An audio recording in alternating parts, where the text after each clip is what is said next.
Cans? No cans. No cans. How does that make you feel? Are you okay being canless? I feel like I'm naked right now. Really? You're a can kind of guy? I'm kind of excited though. This is honestly my first time being on somebody else's podcast. Oh. So this is pretty cool, yeah. Really? Yeah. Dude, that's exciting. I'm excited not to have to actually drive. You know, like you're going to take me on this journey.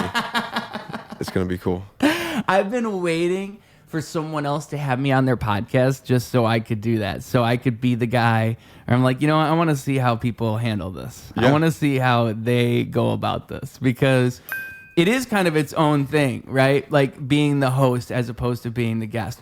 Being the host, you have this different role where like there's this expectation upon you to make this all make sense.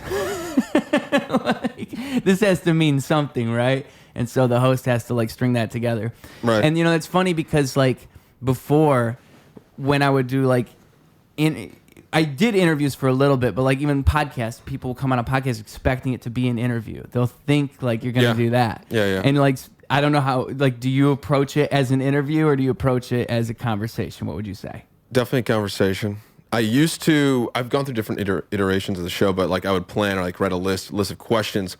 Then I would do a list of topics, just like like things in the news. But now I don't prepare at all. I just roll into it. Like if the thing that happened in my week comes up, great. If not, then it'll be on a different episode or something, you know? Yeah.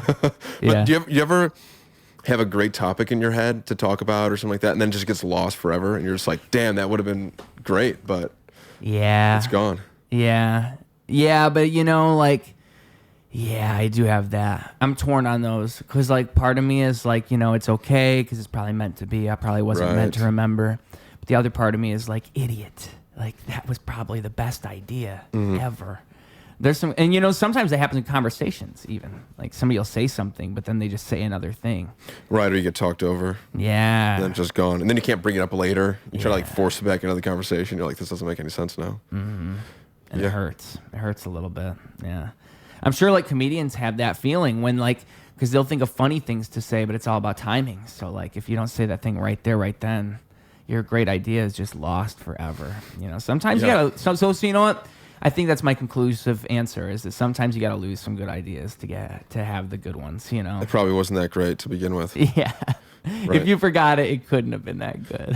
What about the kill your babies? Have you ever heard of that saying? I have, yeah, kill your darlings, right? I don't know what the saying is in full, but I get the gist of it, right? It's like sometimes you have to kill like good pieces of art, like, or you have to accept that like you have a really good idea, like, but it's might not be good in the grand scheme of things. It might not contribute ultimately to the bigger picture. Yeah. Like doing the clips and stuff like that. It's like I have a funny line that I say in this 2-minute long thing, but I'm trying to cut it down, and it's like, okay, it's not that funny.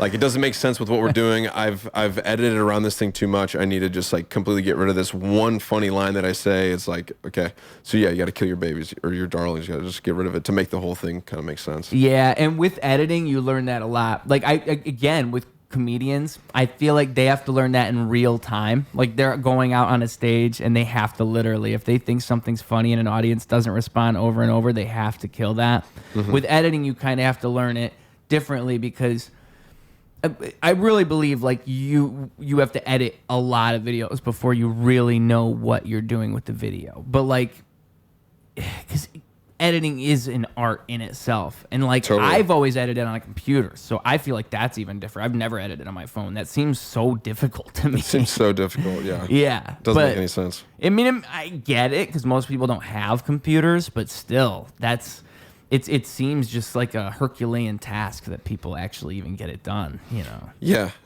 Well, I mean, there's CapCut now, which is very similar to, like, you can do a lot of things that Premiere can do, but still, or any editor, like iMovie, you were telling me. iMovie, you can probably do a lot in there.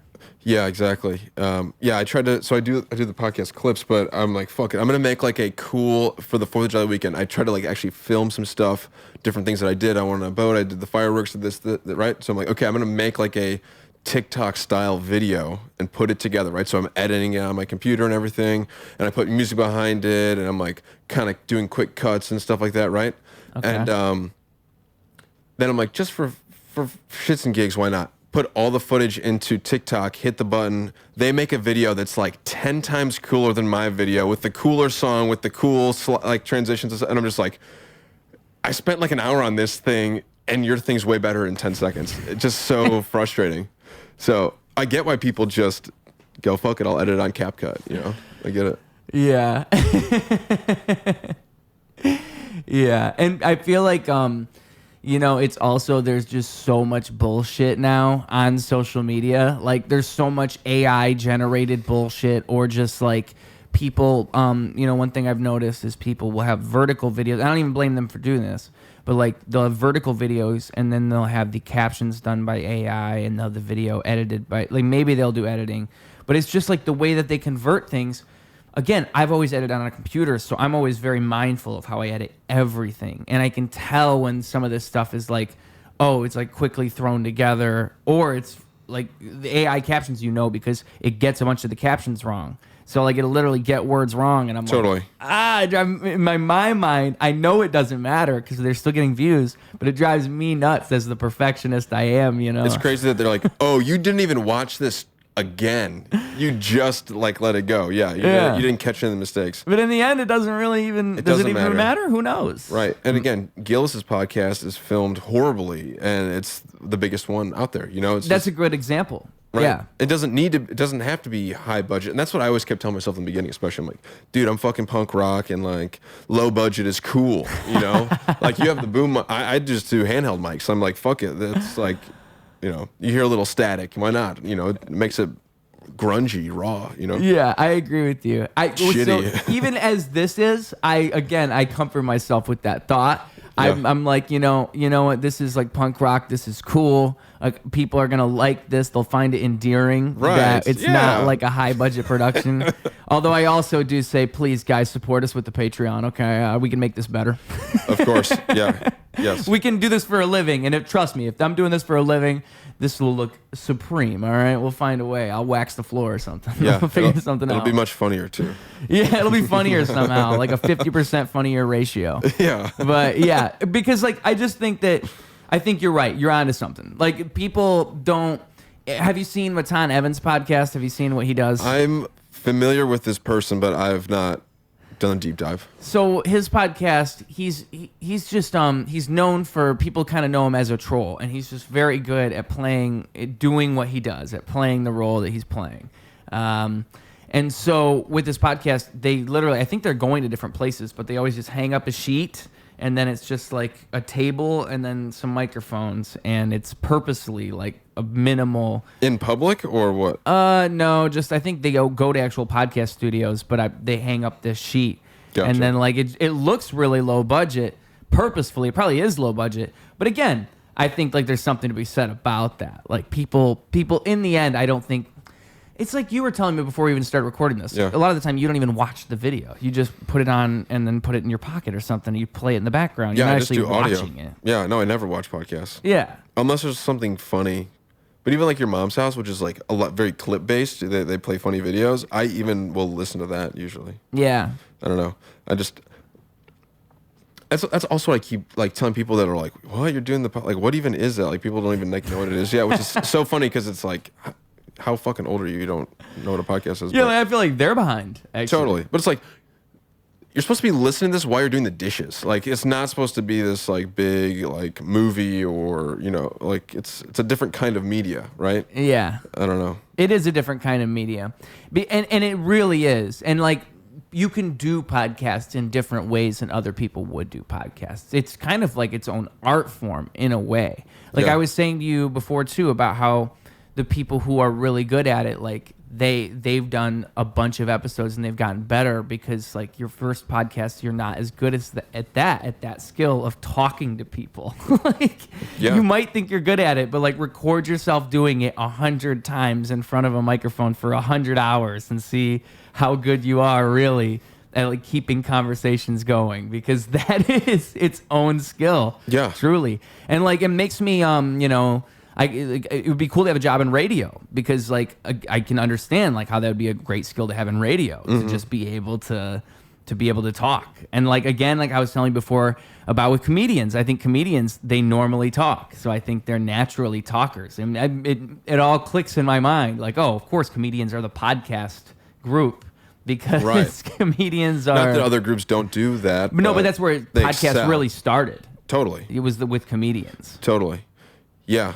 But yeah, I was just talking to people. I mean, and it's just a great life skill to have in general. You know, just communicating and kind of riffing with people. You know, I mean, I've always done that, but like some people don't do that, and podcasts train you to do it in a way. Yeah, yeah. My girlfriend always gets upset with me because I'll just like talk to the person in line in front of me or like random shit like that. You know, it's kind of funny that it's like this is a way for me to like get it out of my system. Like, yeah, I have this constant need to talk to people, so it's good. I think you learn through talking to people. I think you learn through doing it. Like you learn.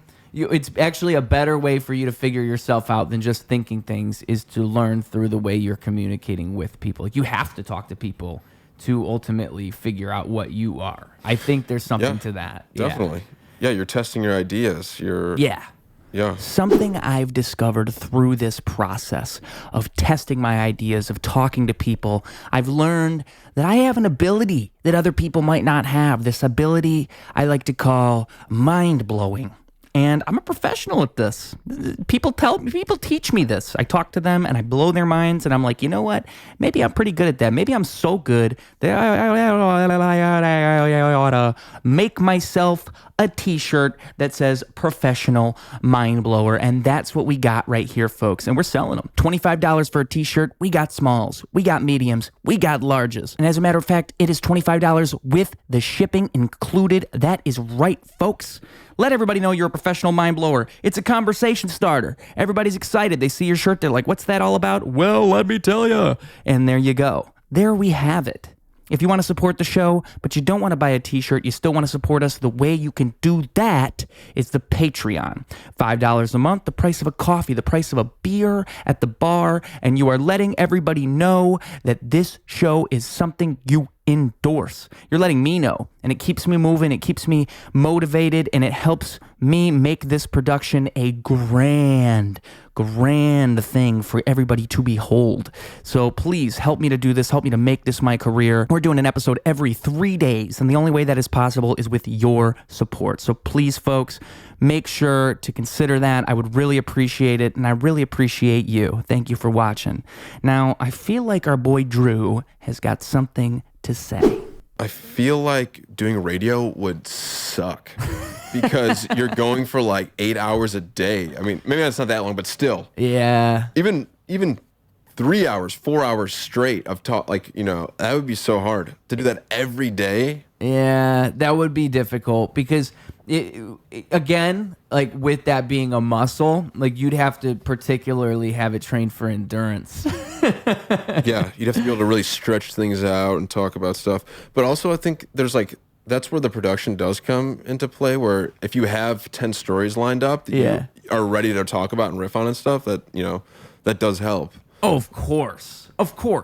Like if we're talking like, you have to talk about this for 20 minutes and like, okay, yeah. See, if there's a structure to it, that wouldn't be so bad, actually. Now that I think about it, it's just about how you say things. Yeah, because I don't even know. I don't know. Like, I don't know what parameters they actually work under. I don't know what they tell radio show hosts. Like, hey, you can't talk about this. You can only. You definitely can't say certain words. Oh, of course. But what are they? What are these secret words they can't say? All right, you go first. You say them first. Don't say Hitler. Do not say Hitler. Well, dude, that's the other thing. Posting stuff online, it's like I posted a video of the dude from Botswana. He was in the Peace Corps in Africa, right? He was on safari. He's talking about how a leopard killed an animal, right? And they got to see it live. So cool, right? And then when I'm editing it, I'm like, I'm going to bleep out kill. Like, I don't know. Maybe TikTok won't like that. Do I really risk the chance of potentially not getting more views than I could have just because it says the word kill? And even though it's not saying I'm going to kill you, I'm going to, you know, it's just, right? Yeah, no, I know exactly what you're saying. And then you're like self-censoring, and it's kind of like, well, this is lame. So I posted a video on every social media. It did fine. And like on the top of the video, it said, this is why you don't go to the strip club. That's what it said. And so it's like somebody saying they got in a fight at the strip club, and at the very end I say, kids don't go to the strip club. So I put that at the very top of the video. Right. And I'm thinking like, okay, this will probably be fine. And then It's like inflammatory a little bit, but it's not crazy. exactly. And so then I posted it, and then I put in the caption, advice for the kids on Instagram, and then, or advice for the children, maybe, whatever, on Instagram, and then I think that's what I put on TikTok too. Both those places it did fine. And then I put it on YouTube, but there I didn't think it would make sense to put advice for the children, because that wouldn't make as much sense on a YouTube short. It's probably what I should have put, because instead I put a strip club story, because I was thinking like, if I look on YouTube, there are strip club videos. So there are strip club videos. They get a bunch of views. Right. So it's not like a banned term. And then that video got 0 views. And then Hilarious. still has 0 views. Yeah. And if I go to the video and then I look at like the reach, it's literally 0. And it's insane. because the video immediately, when I put in the words strip club, Yeah. YouTube went, oh, we can't show Got this flagged. to anyone. Yeah. No matter what I did. I changed it afterwards, but I'm like, oh, it's already... And so I just have to accept it, because I think on YouTube you can't even re-upload the video. I think it's just one of those things. No, I've done that a couple times where, yeah, YouTube makes no sense. It'll randomly give me 1,000 views, and then it'll randomly give me 0 views. And you're like, Yeah. what the fuck are you talking about? Yeah. Yeah, I had a bullfighting video. I read a Hemingway book about bullfighting. Okay. Bullfighting is like banned. You can't talk about bullfighting. I'm like, I had no idea. Again, it's like, I saw bullfighting YouTube videos online. You know, not that we were. It's just weird what they want to get rid of. I think it was like the PETA people or something. You know what I mean? Like animal rights people, like don't like that shit. No more bullfighting on YouTube. But isn't that like weird? That is weird. When did that start? I wonder when that one started.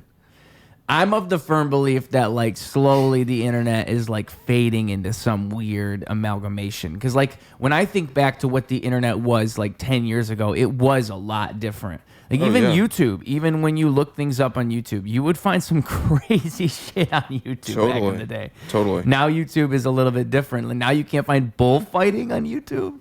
It's a whole different world we're living in, guys.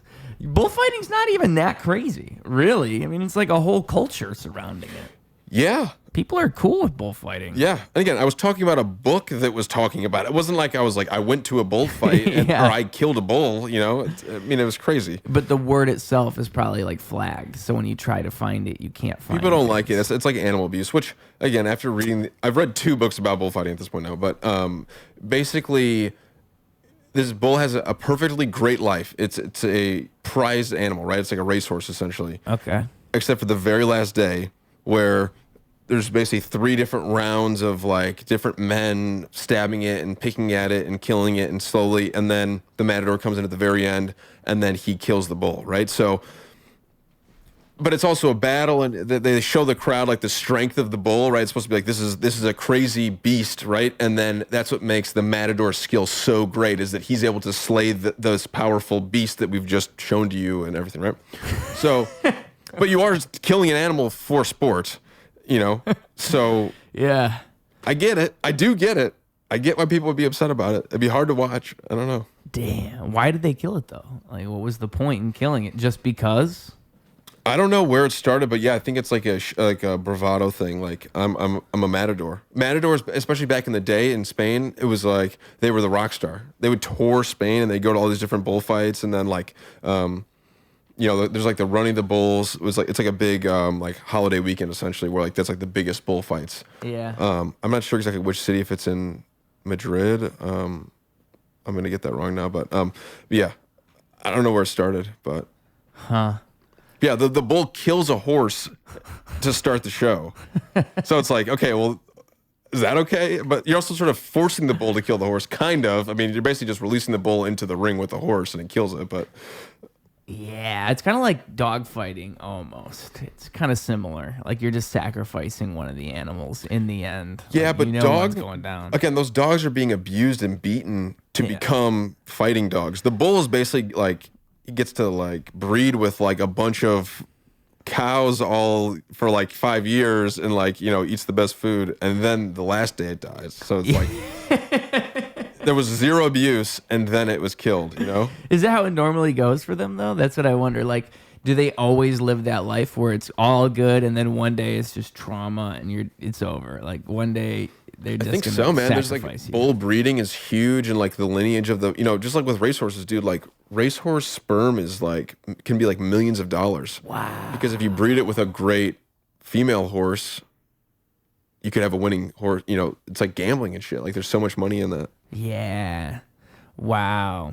There was on the show Ozark, there was like a thing they did where have you seen that show? No. Oh, well. Don't spoil it. I'm just kidding. Yeah, spoiler alert. But it was like a little thing they were doing like in a plot line in the 3rd season. And so like there was a horse and they all loved the people who owned the horse loved the horse because it was this great racehorse. And then they cut the horse's balls off. Nice. And yeah. And I didn't like when I was watching the show, I'm like, oh my God, this is so dumb. But as you say this to me, now I'm realizing if you cut a horse's balls off, that would be like $1 million move. If it was like that valuable of a horse. Oh yeah. And you cut its balls off, you'd be like the owner of that horse. You're stopping the money printing press, essentially. Yeah. Yeah, that's actually tragic for the owner of that. Because I just felt bad for the horse when I was watching it. I'm like, oh, what? They fucked with his horse. Fuck with this horse. No.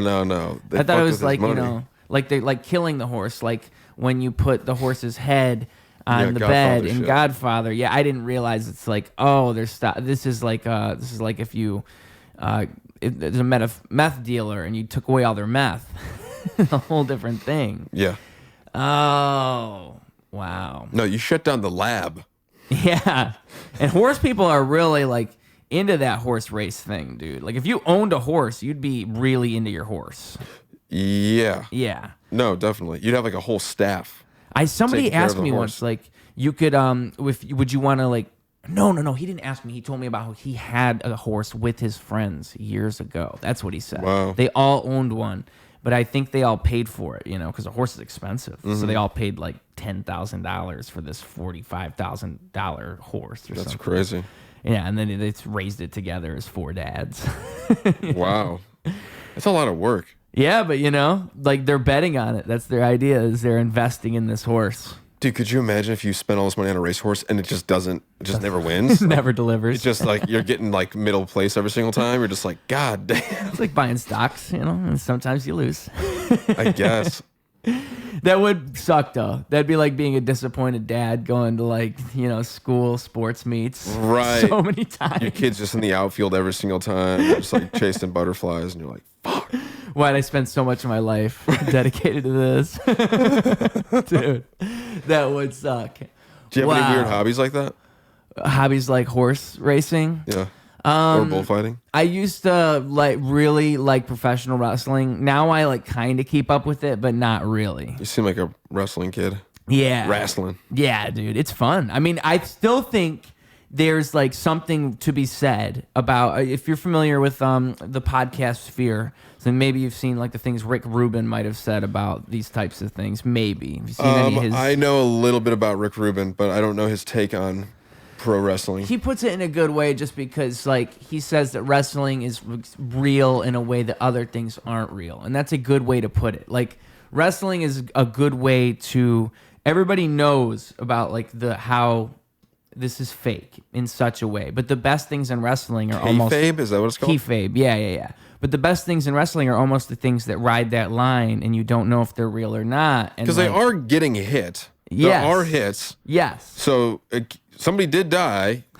Yeah, people do die. Right, so it's not all fake, obviously. And they are doing flips. They are actually flipping around and doing all that crazy stuff. I mean, so there's that. There is actual athleticism to it. But even in terms of like storytelling, there's something to be said for like what they're doing with playing on expectations and like how everybody in the audience knows it's fake, but at the same time they accept it and they still go.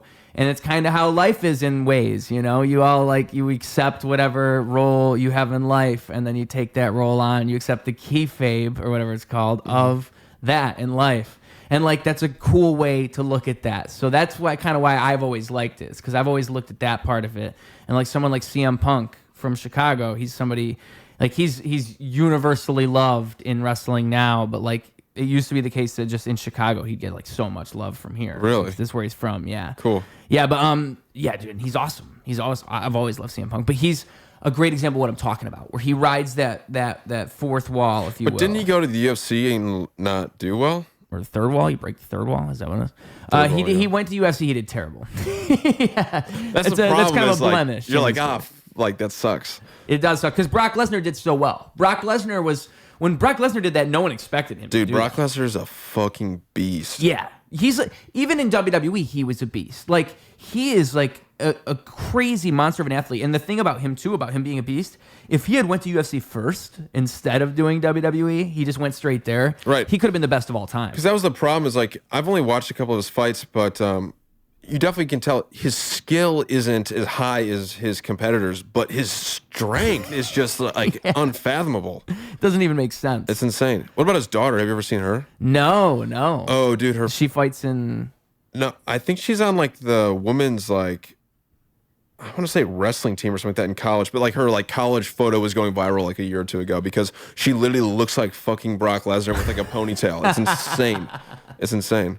Yeah, he's probably gonna have crazy genetics in that guy. Dude, I didn't watch that doc, but I heard that Brock was like one of the dudes that was like shitting on women with McMahon or whatever. With Vince McMahon in the shitting, that was with him and he was John Laurinaitis. It was him, John Laurinaitis, and the girl. Those are the three people with that story.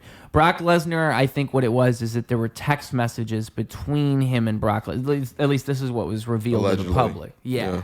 And so I don't even think it was allegedly. I think this part is definitely confirmed that he had text messages between him and Brock Lesnar saying like things about this girl, like I can keep her for you, or like I'll have her for you, or something like that. Like, and in the end, it's probably like this really weird relationship that Vince McMahon had with this girl, and who knows what she was saying to him? God knows. Right. But like I think what ends up happening is he ends up saying, "I'm not gonna pay you anymore." That's my theory there. And then it all comes loose. It all comes out in the wash, as they say. Interesting. Yeah, because who knows, dude? I mean, she didn't say anything for all those years, and then all of a sudden he shit on me. It's a crazy story. Right, why would it come out now? And that's ultimately what made Vince have to give up WWE. Like that's why it's Triple H that owns WWE, because that whole scandal kind of hit that fever pitch. Didn't he come back with like a shitty mustache and he's just like trying to act like nothing happened? Yeah, and he looked like the villain of a movie. That's part of me, like that's why I want to get into WWE, because I'm like, that's insanity, but that's also fucking awesome. And that's what I'm saying. That's like riding, like it's all fake, but that's real. Like that guy is real. That's all real. Right, that did happen, yeah. He is like a crazy character in real life. Right. And he's actually like the mastermind behind WWE being what it is. That's the other crazy part of that whole thing. Because his dad owned it and kind of made it a big company, but then Vince took it to like... the extremes, basically. Right. He took it to like, we are going to demolish every other organization that's trying to do what we're doing. We're going to nationalize it. We're going to be the wrestling company nationwide. And that's what WWE became. Right, which to me as a casual, I didn't know that there was other organizations. Like I didn't really understand the circuit and everything like that. Like the what's the AW? What is it? Well, back in the day, it was WCW versus WWF. I think that's what it was. And then WWF eventually won. And then it became TNA versus WWE about 10 years ago, because TNA was like they were going to be the big competitor. Like people were wondering, like, is this going to be the next WCW versus WWE, where you have because the competition is good, actually. It makes WWE have to be better. It makes them have to make better television. Right. Yeah, that makes sense. But TNA ended up didn't panning out, and now you got AEW. And AEW is the same kind of situation. It's not going to pan out. It's just not as good. Yeah. I mean, people love it. Don't get me wrong. But it's different. It's not good for the same reasons, I would say. Like I described to you how I like it for storytelling. A lot of people feel that way. Like a lot of people like WWE for the way that they do things in a storytelling way, whereas AEW is more about like the shock value. It's almost like how some movies are gore porn. Like AEW is like, oh my God, that guy just almost broke his neck doing a triple backflip. Gotcha. And they're always chasing that moment. But right, it's like, how do you compete with WWE if you don't go extreme? Like, I get that too. Like, you kind of have to push the boundary. And so, and in ways that's cool. Like there's a lot of independent promotions that do that, or there's like I'm sure there's something in Chicago that does that. Like within the next 10 miles within us, like a 10-mile radius, they're probably there. But there was something back in the day too, around the same time, like the late '90s when it was WCW. I want to say it is what was it called?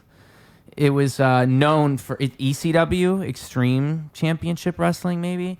Yeah, ECW. And that was like, again, trying to do crazy shit, like throw you through 3 tables all at once. Light bulbs and shit. Yeah. So, I mean, like, there's an appeal to some of that. Yeah. But, like, literally AEW, you've got, like, barbed wire, like, people bleeding. You got people they're just literally trying to kill each other. Dude, I didn't know about that either. Like, I did a deep dive on Ric Flair a while ago, and he was, like, the master of, like, cutting himself. Oh, yeah. He would just be, like, covered in blood, and you're just like, oh, my God. But I think Vince stopped that or something. I can't remember exactly what it was. But I think it was just the legal thing. I mean, they told him, or the television companies told them, you can't be cutting anymore. You're PG-13. I think when he switched, though, from whatever WCW to WWF, I think they were like, you can't do that anymore. But maybe I'm wrong. I wonder when they stopped doing it, because they still do it sometimes. Sometimes they'll still do it. And I think Blade. Well, now, and now the big thing is, WWE's going back to, or Raw is going to be on Netflix. So my prediction is they'll start doing more and more of that kind of stuff because they can get away with it on Netflix where they couldn't on television. I think that's kind of what they're going to do. I think they're going to appeal more to, because I know they're not going to censor things the way they have to censor certain chants. So if they say on like TV, yeah. So if someone says like "fuck you, Cena," "fuck you, Cena," they have to censor that chant. Right. But on Netflix, they can get away with it. or if someone has a sign. Yeah, and they'll do certain things to hint at that, like more of a more mature thing. I'm sure that I feel like there'll be more bleeding. There's gonna be more. They're going to be a little more violent if they can get away with it, yeah. Maybe a little bit more sexy, too. Yes. Yeah, that's what again, in the 90s, that's what made them cool. They did a lot more of that, Say what you will about how it's aged over time, but there was a big appeal. And there's a little bit of that now. There's a little bit of that where, like, there's a girl. What's the big goth girl? Yeah. Well, there's 2, yeah, because it's the goth girl. Dude, see, I haven't kept up as well recently, but I should know her name. I'm thinking like Ronda Rousey is obviously not her. Yeah, fuck no. She was there for a minute. I'll just look up WWE. They don't even call them divas anymore. That's what I'm remembering them being called, as divas. And that's the other thing about WWE now is they like really do put a lot of emphasis on the female competition, like way more than they used to. It's actually crazy because that's kind of cool. It's cool. Yeah, it's cool because they actually are talented. And like I'm not gonna lie, that asshole in me for a little bit's like, dude, fuck this. Like this is some type of inclusion bullshit. And then the more I watch it, I'm like, okay, these guys are pretty good. Like it is good that they're doing they're that athletes because also. Yeah, and they weren't doing that back in the day. And again, they were like divas, and now they're kind of looked at as the same type of competition. So it's cool that they've come around like that. But Rhea Ripley is who we were talking about. Rhea Ripley. And Rhea Ripley is she's something else. She's something else, that girl. Yeah. She's a recent thing though. I think her, and then there's the person I was trying to remember. She's not popping up on my list here. I think she's the current champion though. I think she's the champion at the moment. So let me see if she pops up here. It's saying Nia Jax. But Nia Jax isn't it's saying who has the most championship. Liv Morgan, that's who I'm thinking of. So Liv Morgan is, she was dating, before it was Rhea Ripley who was dating, right? But she was dating the guy who, he gets like the more heat than anybody. Everybody really boos this guy because he was Rey Mysterio's son, but he hates Rey Mysterio, and he talks to him. He says he's a terrible father. I hate you. Fuck you, Dad. Fuck you, Dad. You're the worst. Yeah. Rey Mysterio's the little guy? Yeah, and he just treats his dad like shit. And he's actually Rey Mysterio's son in real life. So. Oh, cool. But in storyline, but that's all just fake, right? Like. Yeah, but he never breaks character. As in front of a camera, he'll tell you like, "I hate my dad. My dad's a piece of shit." But don't they also flip sometimes? Like you go back and forth being a heel and being the main guy or whatever. Yeah, but I think he's always been a heel. I think he's always been. He's perfect for it because again, he's really good at being somebody you just don't like. Some people are perfect for that. Plus, Rey Mysterio's beloved, I assume. Yes, of course. At this point, he's a legend. Yeah, Rey Mysterio is like one of the only people from that era that's still around. It's crazy that he's still around. Yeah. Booyaka, booyaka. 619, bro. But yeah, so his son was dating Rhea Ripley in storyline, and then Rhea Ripley went off on injury in real life. So then Liv Morgan comes in, and Liv Morgan's trying to hit on him, saying like, please, like come around, like you like me. And at first he's saying, fuck you, bitch. Like I want nothing to do with you. Like, leave me alone. Like, literally, there was a promo where he's saying, you're a loser. Leave me alone. I don't like you. And the audience is like, these are both heels. These are both people they're not supposed to like. But they're booing the shit out of this guy. They're like, fuck you, boo. Yeah. He's just bullying this girl now. That's fucking awesome. But then, like, I think she jumps on him at the end of an episode and just makes out with him. And then he accepts it. And then but then, like, he doesn't, like, push her off of him. And again, like with that thing where they're kind of heading in that direction, like I think they're going to do that more and more with the Netflix thing. They're kind of already going there. And with the sexy thing, that's really the reason I brought this all up. Right, because that's what they're using her as, is like a sex figure in this storyline. Mm-hmm. She's the hot chick. They haven't done. She's the hot chick, yeah. And she's playing that role wisely. She knows what she's doing. Right. And so then at a certain point in the storyline, I can't remember when it was, but all of a sudden it's revealed he does like her. He is going to have her as his girlfriend. Right. He likes her back. Forget all that stuff he said. And then now they're together. And then Rhea Ripley finally returns from her injury. And perfect matchup. Yeah, exactly. And now Rhea Ripley's a good guy. Now she's a face. Rather than being a bad guy, now she's a good guy. But yeah, so that's always fun. I think that stuff's great. That stuff's great. And again, you can only do that stuff in wrestling. That's why I've always found it entertaining. You can only do that ridiculous stuff in a wrestling scenario where you're just making shit up. Right. So what about Cena? Do you like him? Is he a joke? Is he like the king? Like what is it? At this point, he's the king. Again, like Rey Mysterio, he's been around so long, but also like, because there's been eras of John Cena. Like how I look at it is when I was watching it, like growing up, because I didn't watch it way back when I was little in like the early thousands. I watched it because I'm born in 1998, so I didn't watch it until probably about like 2008, 2009. So I was about 10 years old. So I missed John Cena being the doctor of thugonomics, John Cena. Right. Like that was when he was a rapper, and he actually is a good freestyle rapper for the record. Okay, like, I'll take that. I will say John Cena is a good hip hop artist. He's not bad. But dude, his song, like his walkout song, is fucking awesome. Your time is up, my time is now. Yeah, it's a great song, and that's from that era. That's when he was Doctor of Thugonomics. When that was another rabbit hole I did on minimal knowledge on wrestling, obviously, right? But I'm like John Cena, like best entrances, right? Yeah, fucking badass, dude. There's one where he comes out and there's like 200 people dressed exactly like John Cena. Yeah, this was WrestleMania. It was one of the down like this long, and he just sprints down the fucking path, and it's just like, why? It makes no sense. Slides in the ring. Fuck yeah, like that's awesome. It was so sick, you know. Yeah. So like, I get it. I can get how you could like it, but the fakeness just, I don't know. It kind of Shane Gillis has a funny thing that he says about like John Cena is like the perfect autistic wrestling fans. He totally is. Because he is. Like he's everything you'd want. Like, you know, he loves America. Never give up. He runs to the stage with kind of a white John guy Cena's pretending to be a black guy. Kind of white trash, jean shorts. The jean shorts. Yeah, I can't forget the jean shorts. But like John Cena really is like, in the end, you didn't know what you had in the 2010s with that John Cena, because at that point you're thinking people didn't like him. Like in the 2008 to 2010, people kind of turned on him because the way that they booked him again, everybody knows he's fake. So everybody knows, like, why is John Cena winning everything? Like, we don't want him to win everything. We still want his character to, like, have to earn it. No one wants to watch WrestleMania every year just to see John Cena win. Gotcha. But that's what it became, is, like, watch John Cena win every year. He's Patrick Mahomes. It's like, what the fuck's going on? Yeah. Yeah, at a certain point. Yeah. Except one of those, they're trying to tell you it's real. Yeah. So, yeah. And so it's driving people crazy. And then John Cena, but he's still...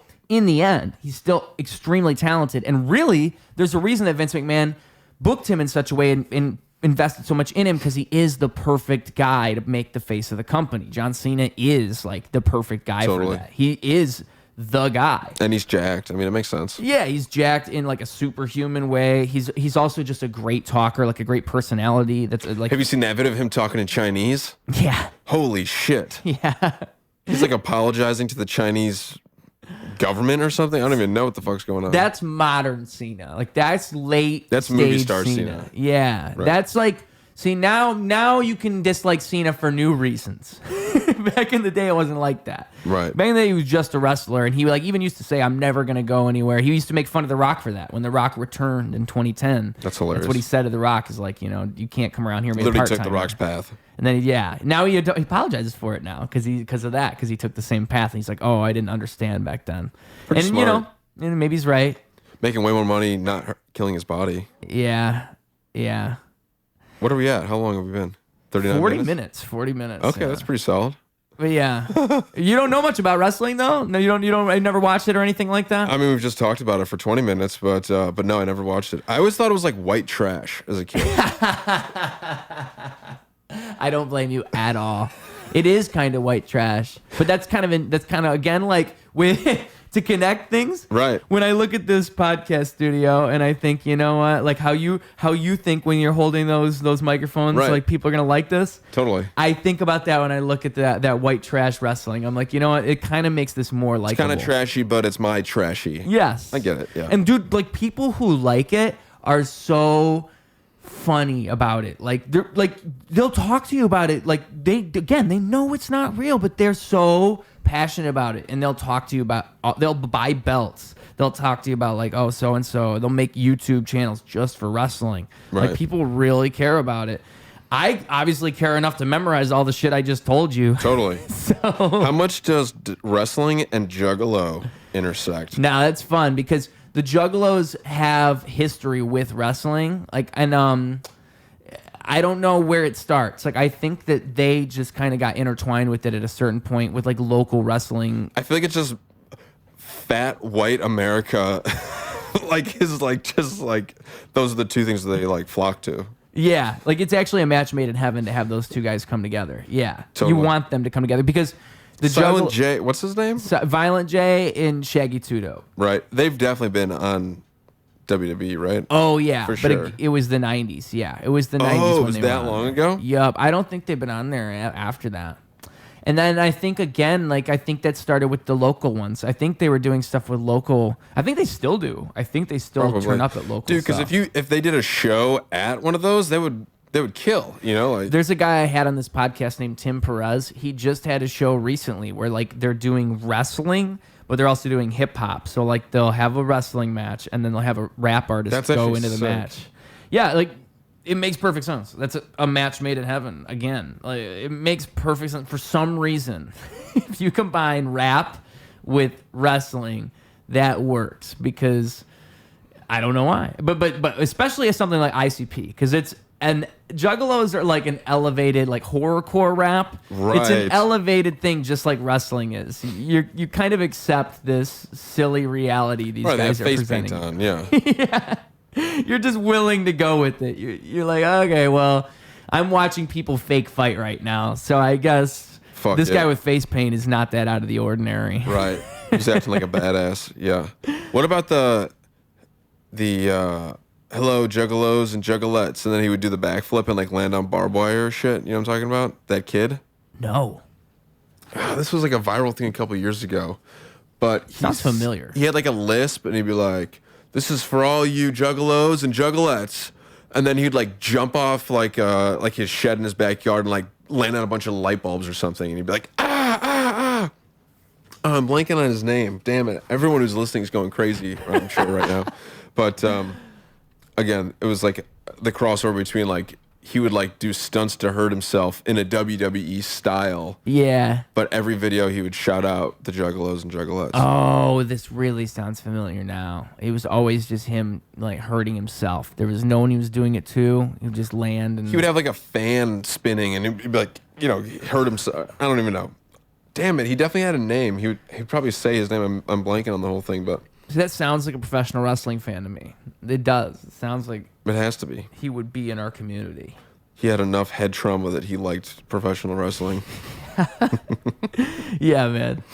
Professional wrestling is cool. And like it's funny because again with Rick Rubin, I'll hear him talk about it and he says that's the only sport I watch. I don't even watch real sports. And I relate to him so hard. I'm like, I can watch some sports, but for some reason professional wrestling is the one I'll actually watch because I know it's not real.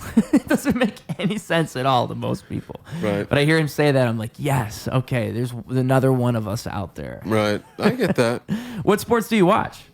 I really just watch football and was never really big into sports. Yeah. But yeah, football the last couple of years I've really got into. What, over the last NFL. couple of years only? I don't know. I was always like an outdoorsy person, so I was never really watching sports. I don't know. Like I never like all my friends grew up like watching ESPN every morning and paying attention. I just never really did. But So what'd you do instead then? Like you saying outdoors? yeah, like I would like go into the woods or I would like ride my bike. I don't know. It just seemed weird. Also, then like in high school, I got into smoking weed, so it was like, let's combine these two things and go into the woods and smoke weed, right? Like I just never really. Yet another match made in heaven, right there, folks. Exactly. Yeah. But I don't know. But yeah, so my grandpa lives with my parents. I used to live with my parents, and so we would like try to watch the Bears every week. So maybe the last like 5 or 6 years. So because of that, then I watch more games. I'm in a fantasy league now, and so more into NFL. I don't watch college at all either, which anybody who you actually talk football with is like college is where it's at. So I'm not even watching the real thing. Apparently, I'm like, this is the pros. Why is this not? I don't get it, but they say there's like more to fight for in college because you're trying to prove yourself. Basically, you're not in the pros where the pros maybe don't go as hard or they don't try as hard. I can understand both sides to it. I can understand both sides because the thing that comes to my mind first is like with movies, like people will say you got to watch indie movies. You can't watch like these popular movies. Right. You have to watch the indie movies because that's where the soul really is. These big Hollywood movies aren't where it's at. And in a way, they're right. In a way, they are right. So there is probably truth to both sides because there's good to be found. Like, you're gonna find amazing sportsmanship in those NFL plays. Of course you are. Right. Of course you are. Athletic ability, yeah. But yeah, there probably is more soul in the college football. But there's probably a lot of truth to that. To me, I'm like, but there's way more shitty athletes. Yeah, know? but like 90% of those people playing in college are not going to play professional football. yeah. So it's like, why am I watching any of those people then? Like, I get to have college to prove who's going to the pros, but like, I don't know. No, I know what you mean. It's like, are we betting on horses here? Because you have to pick. You have to with Totally. college football. That's what it would be. It'd be figuring out who's Yeah, with actually the Bears, worth watching. Even We've gone through 3 different quarterbacks in the last like 6 years. It's crazy. Yeah. It's because we keep picking first round drafts, and then you try to start a first year quarterback in the NFL, and then they can't handle it. So is it just like bad leadership? The whoever's leading it just keeps making the same mistakes. Yeah, I mean, we fired the coach. So yeah, I don't know. But then it's like now we had. I think they're out this year now. By the time this is out, but yeah, I don't know. And I don't know enough about football to be like he's calling bad plays. Like I'm not even that in depth into it. But I don't know. Yeah. My thing with it has always been like with the sport. I think one thing that always draws me away from it is I've noticed like people get so primal about sports and it kind of like scares me. And like America's not even that bad if you compare it to other countries with soccer. Like they'll fucking kill you at soccer games. Yeah, like hooligans and shit. Yeah, it's like gang fights, which is so dumb. Over sports teams. And if you're riding the train, you'll see a little bit of that around here. If you take the train at the right time on a good summer day, you'll see some interesting sports fans. But like, it's just that people to me, it's like the reason you pick that team is because you live here. Like, there's probably a better team. There's all kinds of teams. You might as well pick the best one. You don't have to pick the one that's right next to you. You're what's wrong with America. Me? Yeah. You get the team that you get. That's how I see it. I think you get the team where you live or the closest city you live to. Okay. Or you get a family lineage team. Like if your dad grew up in New York, you can be a Giants fan or whatever, right? But you can't just go, or like if you were a little kid and it's like, okay, I like the Bears and I always love the fucking Jaguars or whatever. It's like, okay, since you were a little kid, that's your other team, right? You don't just get to go, oh, well, I was a Patriots fan, but now I'm a fucking Chiefs fan. Like, fuck that. Oh, you don't, I see. I hate people that do that shit. That's annoying. But also, then there's people that go above that, right? Like, where they consume all sports, everything, and then you just become a fan of players, and you become fans of, like, just the league in general. You just like football, which is cool, but then I'm like, but now you're just kind of like, I don't know. You kind of have to be able to lose. You know what I mean? Okay. Like the Bears suck, and they've sucked since I've been a fan of the Bears, right? And so like I get to earn this Super Bowl run that's about to happen next year. You know what I mean? I get, because I went through, like the Lions. They've sucked for like ever, right? And now they're going to go to the Super Bowl this year, and like they earned that because they were so shitty. They don't just get to go, oh well, I don't really watch the Lions now. I just watch, the primetime game. The Lions are going to the Super Bowl? Not officially, but oh, see, I was gonna say I didn't most even know likely. that. Yeah, But they're on the path to going to the Super Bowl. I think it might be Lions and Bills maybe, or yeah. Wow. I don't know. So okay, I'm picking up what you're laying down now. You just have to get what life gave you and then accept what happens, because it might not go your way. Well, okay, so what if I came from Michigan, but now I live in Chicago? Does that mean I have to default to Lions, or am I allowed to be Bears? I think if you come from Michigan, I think you'd be a Lions fan. And that's when it would be acceptable for you to be wearing a Lions hat on the train in Chicago. Because it's like, okay, I'm from Michigan. I'm repping my home state. Makes sense. If you were never a Lions fan, I guess you could be like, I'm coming to a new city. This is my new team. I'm a Bears fan now because I was never a Lions fan. You know what I mean? That would be more so the case, yeah. Because I feel like that'd make more sense. Just because I was never in deep over there. So here I would. But what you're saying, actually, it's a very good argument. It's very well put. I never thought about it that way. Like, it makes you faker if you just pick a random team. You have to go with what you get. Oh, you know what I'm saying? So here's another situation. Tom Brady was on the Patriots for years, right? GOAT quarterback. Then leaves and goes to Tampa Bay for his last 2 years, I think, right? Okay. You're a Patriots fan, but you're really a Tom Brady fan because he was your quarterback for 10 years, right? So you're kind of going back and forth in your head like, well, do I get to become a Tampa fan? Because that's not really fair, because now the Patriots suck because Tom Brady's gone. You kind of have to be a Pats fan still, even though your guy left. But then I also get it where it's like, okay, well, you should be able to be kind of a Tampa fan this year because that was your guy. Like, I get that too, but you know what I mean? Yeah, it's a little bit of like an emotional crisis. Like, you got to figure out who you are in those moments. Who are you? Yeah, exactly. Are you a fucking fair weather fan? Do you just go wherever, As a sports fan, that actually does sound like a very, very hard thing to figure out. Where do I go here? You feel a little homeless, Yeah. And again, if you've never had a team, I think it's fine for you to just go, fuck it, I will pick a team then. Okay, fine. Cool, do that. But then it's like, you don't get to just kind of, bounce around, Once you start, I don't know.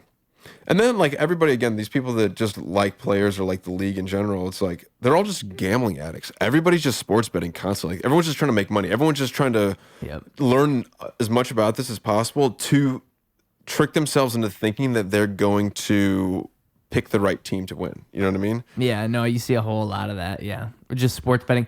And to me, that's you're making so much more ride on this game than you have to, dude. Like, you're making this game a lot more stressful for yourself than you need to. But they want to do that because they're bored of just watching it. So they have, like, people that sports bet won't watch the game if they don't have money on it. Yep. You know, it's boring to them to not have money on it. Yeah. Yeah. At a certain point, it's kind of like going to the casino, but I guess you probably could make some good bets. If you're good at it, you probably could make some great sports bets if you have a good eye. But at that point, like, you should be a coach, right? You should just join the industry. If you're that good at sports betting, maybe you should just pursue a career in sports. Because Maybe. I have to imagine there's a reason sports betting is so popular. It's because you make so much money. No, everybody loses money. No, as the betting company. Oh, it's the company, yes. Yeah. Oh, yeah. Everybody's losing, so you make all the profits. Just, again, like a casino. Totally. You know? That's why the casinos are there. And then they have all the advertisement money to make everybody want to keep betting, right? Yeah. I've heard that 90% of the money from sports betting apps comes from parlays, right? So you're basically combining multiple bets together, right? So the odds of that hitting go down every time you add another bet. So if you actually want to make money sports betting, you should just be doing one-off single bets. You shouldn't be trying to, because you're like, I'm going to 10x my money. It's like, yeah, but it's never going to happen. Oh. So even though you're putting $10 down to make 1,000, it's never going to happen. And you keep losing $10. I'm only losing $10, but it's like, yeah, but if you would have just made 10 single bets, maybe 3 of them would have hit, right? And then you would have made some return. I don't know. Yeah, but it's about, like, so it's like if you square root a number, because the way that they're looking at that's a smart way. If you're the casino, it's a genius. Yeah, because you're basically telling them, you're tempting them. Yeah, you give me $10, I'll turn that into 10,000. Right, and they're like, how? And it's like, okay, all you have to do is make 5 different bets all at once, and each one has to hit. Yeah. And you turn it into 10,000. Yeah, that's it. Yeah, that's because it. If you did do those 5 bets all separate and say you're only going to double your 10 each time, right? Even if all of them hit, you only turn that 10 to 50. You didn't turn it to 10,000. So you could get people to say that it's a better thing. Right. It's genius. It really is genius because the odds of it happening are so low, but you are, because it's so funny that you say that, because the person who presented the idea of parlays to me, I was like asking him, because he was into sports betting, so I was curious. I'm like, how does this work? Like, how much do you, and he's saying like, oh, so I bet on all these different things and I can turn this into this much. And I'm like, oh, but he left out the part where it's like the odds of this happening are 1 in 10,000. It might be more than 90% of their money comes from it. Like, I think it's like all of the money from sports betting comes from parlays. I bet, yeah. And I've heard, so that's what you hear the most too, is parlays, I'm pretty sure. Like, that's what most people are doing. Totally. And like with UFC, it's like, okay, there's 5 fights on tonight. I'm going to do a parlay. I'm going to bet all 5 fights. I'm going to pick who I think's going to win all the fights, right? Okay, great. But it's like, again, if you did single bets, your odds of actually getting one right are way higher. Just mathematically speaking. Yeah, they have to be. Because in the parlay, you're probably going to hit 3 or 4 of the bets, and then it's just that last one that fucks you every time. That's always how it is, right? Like, again, people do like 10-leg parlays, and you're like, you're so stupid. Like, what the fuck do you think's going to happen? They think it's just like it's like a lottery ticket. Like, they think they're gonna get that one lottery ticket. It's gonna hit like crazy. And it's not like win or lose. These people are doing like, this specific player gets 2 touchdowns in the first half. Like, there's so many levels to the bets that it's so intricate that it's like, how is that supposed to line up with, I don't know. If a time machine was invented, it'd be like the movie Back to the Future. If you could do that now with modern sports betting, you could make so much money so fast. Oh, yeah. Totally. So fast. Because a parlay, you could just do like 5 good parlays and you'd be set for life. If you could just go back a week in time. Yeah. A week. One of my buddies is good at sports betting somehow. Only one of them. And he got a trip to the Bahamas from the sports betting app. Yeah. Crazy. Of course, there was a casino at the resort that I'm sure he spent money on and everything, but it's just like, damn. That's awesome. That's how much money they have, is that people who, because like in the casino's mind, they're like, he's only made money now. Like, we will get that money back. He's just You know what I mean? Like, he will lose that money to us eventually. So it's like, we'll just keep enticing him to keep spending the money. Even though he's winning now, he will lose it, you know? Yeah, they know their clientele. Yeah. I think, like, it is funny to me that business works. Like, I've never been the type of person that's been attracted to a casino or to buying lottery tickets or anything like that. But when I see people that are, it all makes sense to me. And, like, everybody does it. I'm not even, like, talking shit. Like, everybody does it. Yeah. You But go to a gas station? just never gotten me. Yeah. Same. And so, like, because in my mind, I'm like, how the odds of me winning are so low. But some people, you know, they really believe. They really, really, really believe. And it makes those parlays make sense to me. I'm like, I get it.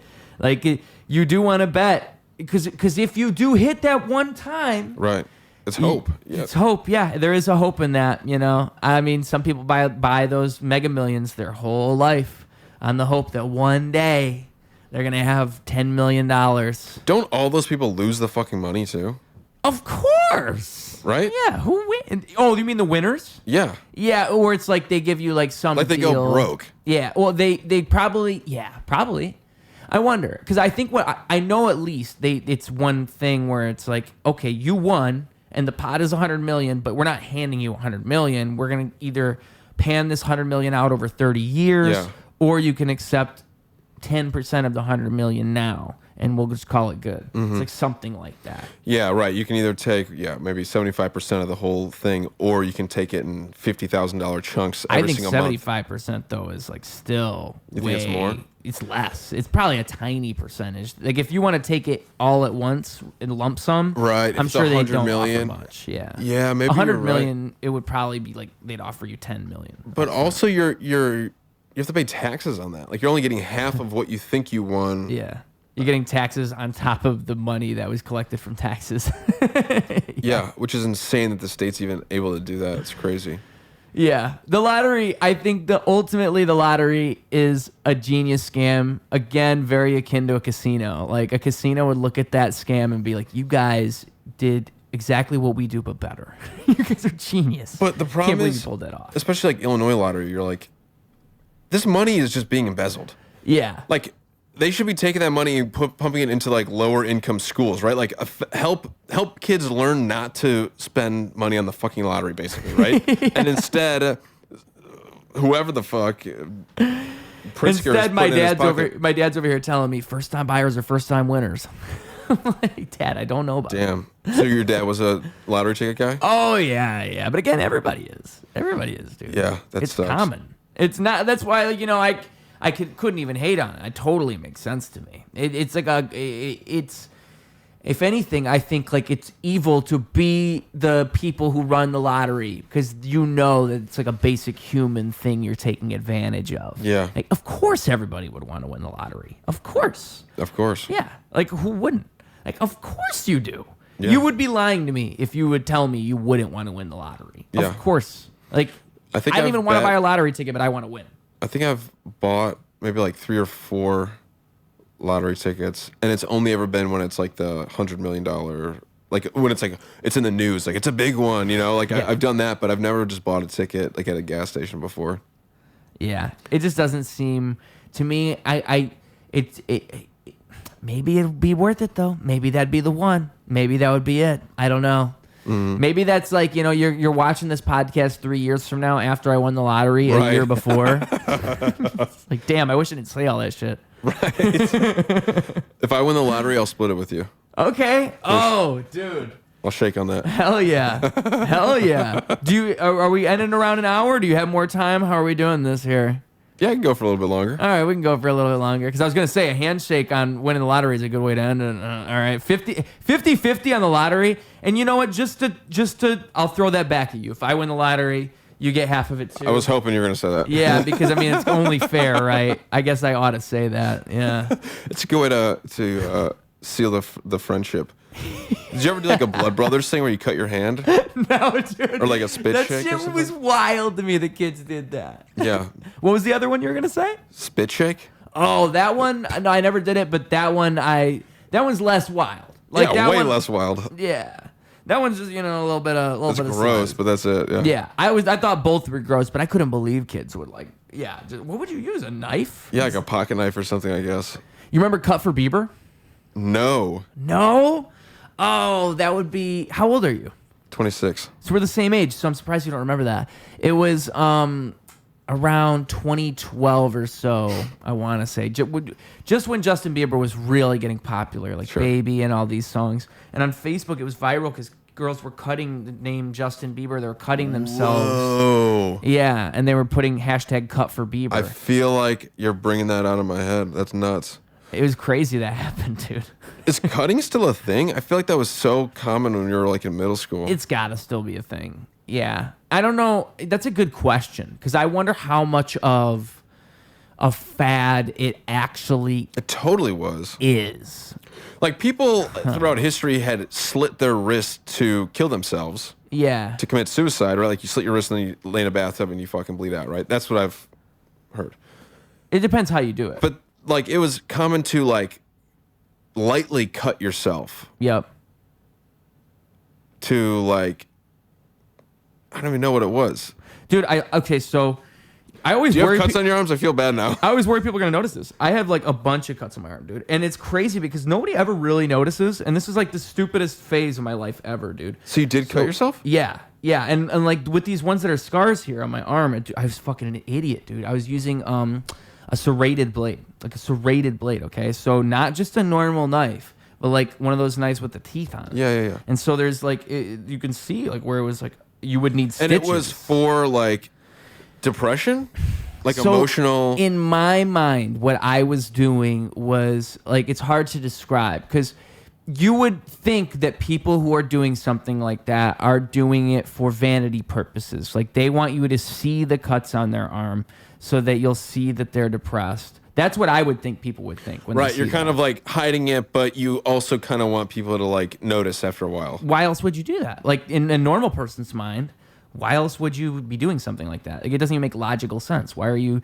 But in my mind, in my like twisted scheme of things, I'm like I deserve this. Like Holy fuck. it's okay. Like it doesn't matter that I do this. Like I'm sad. Like this is okay that I do this. And like and then Did you feel better afterwards? Yeah, yeah, I would say yeah. There was when I didn't do that, I do remember. I'm remembering this now. I would have like bracelets, and I would snap the bracelet on my arm like over and over because it's like a way of doing that without leaving permanent damage, like not leaving damage. It would still hurt. It still hurts. I don't know. I can't really explain like why. Like hurt yourself so you feel something? Yeah. Have you ever heard the song "Hurt" by Johnny Cash? Of course. It's a great fucking song. And in that song, he says, "I hurt myself today just to see if I still feel." Which the song is originally by 9 Inch Nails. Yeah. But that is like that is sort of what's happening there because it's a hard thing. I can see how it's so hard to understand if you're someone who would never do that, and most people aren't. Most people don't. And I can see why you'd think it's like some weird, like selfish thing. Like, why would you do that? I don't Because think it doesn't it's make selfish. sense. It really doesn't. Yeah. It doesn't make sense, but so would you have done it if you hadn't heard of it? That's why you got my brain churning there because Right. you make me think how much of a fad is it really? How much is it one of those things where it comes around and kids get exposure to it like, oh, this is a way you can deal with your problems, and then kids are naturally impressionable like I was, even though I didn't think I was. No one ever thinks, oh, I'm the person that falls for the thing. No one ever knows they're falling for it. Right. We all get hypnotized in our own ways. Right. So who knows? I mean, maybe that is exactly what it was. So fascinating, man. I'm sorry if I was No, dude. rude earlier when I was I brought talking it about up. I see. The thing is because you make me glad because I worry people notice this shit. Like I worry people notice this and they're just like, oh shit. Well, I guess he like an So emo? why would you cut the outside of your arm? Why wouldn't you do the classic? Because I'm not trying to die, motherfucker. I'm not trying to die. Like I'm pretty sure that's how you kill yourself, is if you do it vertically on your wrist.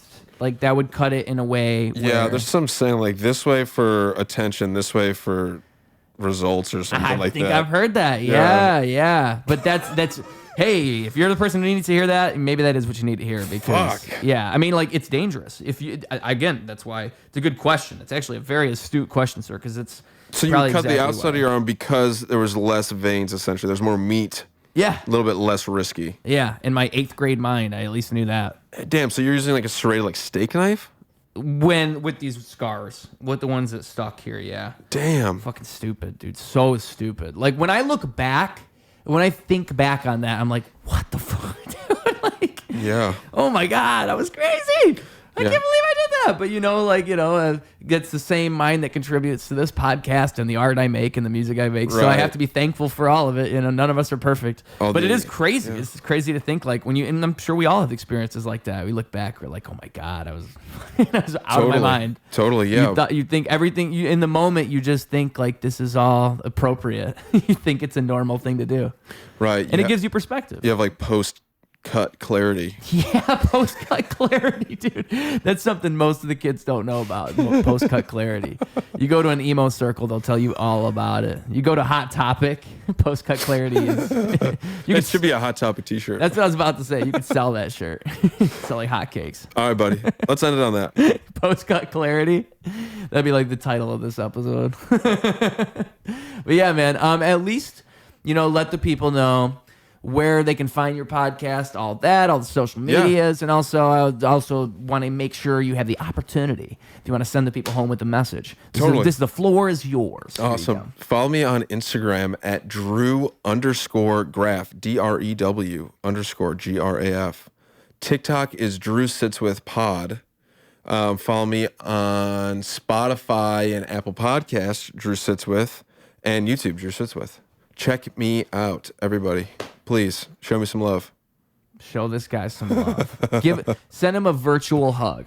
Yes, please. There's a way to do that, right? Can you send virtual hugs?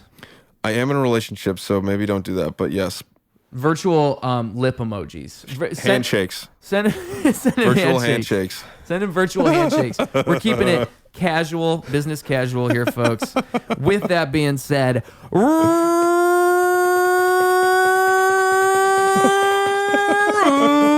Radio. Clocking out. I got the world in my pocket, got a girl on my arm, got an eye in my socket, whirlwinds in my palms. I'm a free man, let me lead you along. I can show you something different, let me sing you a song. Ain't no algorithm touch me, ain't no palace this lovely. I find a way to find a way out.